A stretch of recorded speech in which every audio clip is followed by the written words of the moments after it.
नीलावंती ग्रंथ एक ऐसा ग्रंथ जिसे भारत सरकार ने भी बहुत पहले बैन कर दिया है। क्योंकि इस ग्रंथ को शापित यक्षिणी के द्वारा लिखा गया था, इसलिए इस ग्रंथ को शापित माना जाता है। कहा जाता है कि जिसने भी लालचवश इस किताब को पढ़ने की कोशिश की, या तो उसकी मृत्यु हो गई या फिर वह पागल हो गया। जब ऐसे बहुत सारे मामले सामने आने लगे तो भारत सरकार ने भी इस ग्रंथ को पढ़ने पर पूरी तरह से बैन लगा दिया। दोस्तों, इस ग्रंथ से जुड़ी एक कहानी सामने आती है। दोस्तों, बहुत समय पहले की बात है। उत्तर प्रदेश के एक छोटे से गांव में एक आदमी रहा करता था।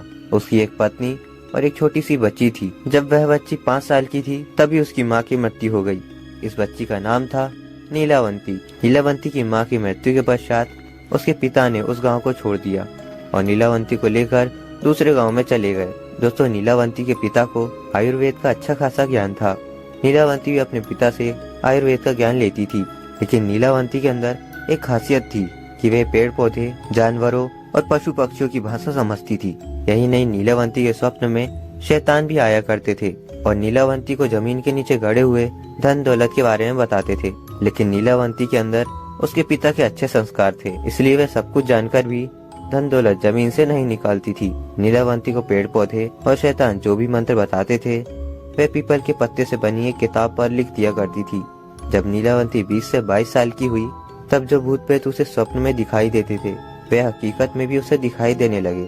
कुछ समय बाद नीलावंती को पता चलता है कि वो एक शापित यक्षिणी है, जो एक शाप की वजह से इस दुनिया से बाहर नहीं निकल पा रही है। उसे अपनी दुनिया में जाना था। यह सब बात वह अपने पिता को बताती है। तब उसके पिताजी उससे कहते हैं कि बेटी, यदि तू इस दुनिया की नहीं है और किसी श्राप के कारण तू इस दुनिया में फंसी हुई है, तो मैं तुझे रोकूंगा नहीं। अतः तू स्वेच्छा से यहाँ से जा सकती है। फिर नीलावंती उस गाँव को छोड़कर जाने लगी कि रास्ते में उसे एक व्यापारी मिलता है। नीलावंती उस व्यापारी से दूसरे गांव जाने के लिए कहती है, क्योंकि नीलावंती को एक अच्छी आत्मा ने बताया था कि यहाँ से 35 मील दूर तुम्हें एक गांव मिलेगा। उस गांव में तुम्हें एक पर्वत का पेड़ मिलेगा। वहीं से तुम्हें अपनी दुनिया में जाने का रास्ता भी मिलेगा। इसके अलावा तुम्हें अपने रक्त के साथ साथ पशु पक्षियों की बलि भी देनी पड़ेगी। इसी को ध्यान में रखते हुए नीलावंती उस व्यापारी को उस गाँव में चलने के लिए कहती है।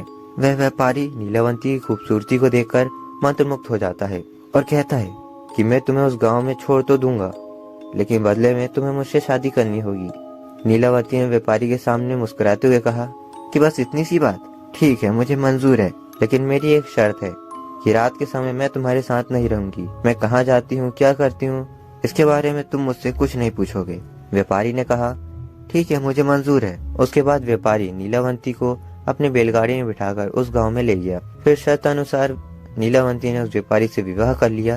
रात के समय नीलावंती प्रतिदिन बरगद के पेड़ के नीचे तंत्र मंत्र करने चली जाती थी। वहाँ पर वो अपना रक्त और पशुओं की बलि भी चढ़ाती थी।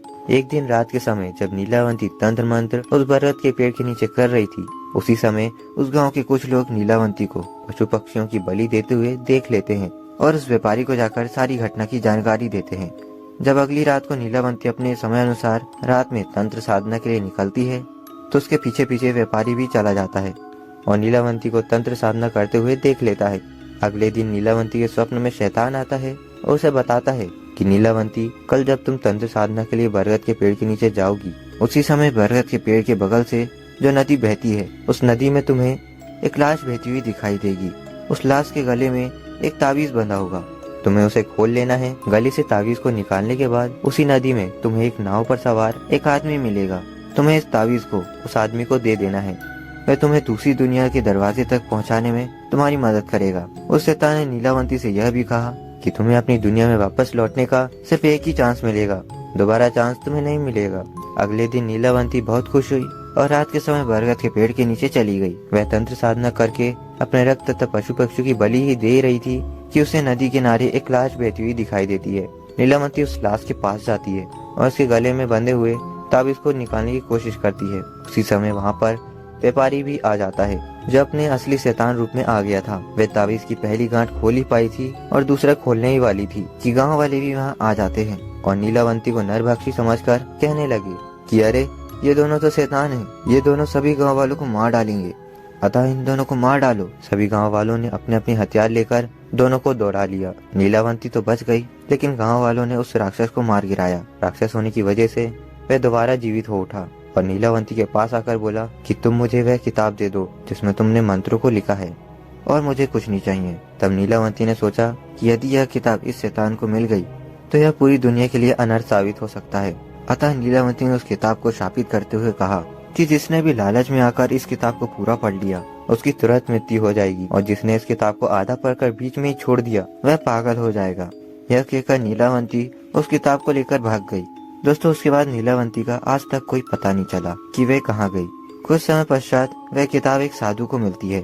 उस साधु के मन में किसी भी तरह का कोई लालच नहीं था, चूँकि वह किताब दूसरी भाषा में लिखी गई थी। अतः उस साधु ने उसे सरलता रूप में करके लिखा ताकि सबको समझ में आ जाए। तो दोस्तों, यह थी नीलावंती ग्रंथ की कहानी। आज का वीडियो आपको कैसा लगा कमेंट में हमें जरूर बताएं, और ऐसी वीडियो और देखने के लिए हमारे चैनल को सब्सक्राइब जरूर करें। तब तक के लिए जय श्री राम।